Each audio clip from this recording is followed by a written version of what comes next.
All right, the next lesson is 122, and this is pages 303 and 304 in your book. We're going to talk about adding and subtracting fractions, okay? A couple things you need to understand when you're adding and subtracting fractions is whenever I see common denominators, this is the first thing I'm going to look for. Common meaning that they are the same. If I have common denominators, all I have to do is move my denominator either over or down, depending on how the problem is set up. So in this case, I know I have a 6 here and a 6 here. It's going to be something over 6. So your denominator is going to just move over. Now all I do is I look at my sign.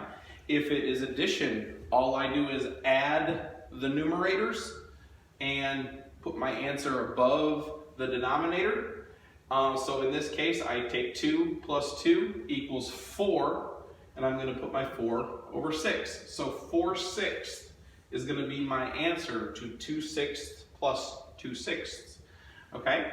Now that's a very easy one. Sometimes they're going to give you ones that are a little bit different. Some of them are going to be a little larger when you work on these and you practice them on your own. In this case, I have a little bit bigger one that has 3 fractions that we're going to add together. In this case, it's going to be the same rule. I'm going to look at my denominator. I see a 9. I see a 9, and I see a 9. So I know that my common denominator is going to be 9. I can move that down first thing. Okay? I'm going to put that on the bottom. Now, I look at my sign, and my sign says to add. So what I'm going to do here is I'm going to add up all of my numerators. So I'm going to have 4 plus 2 plus 3. If you need to do that on the side of your paper, that is totally fine.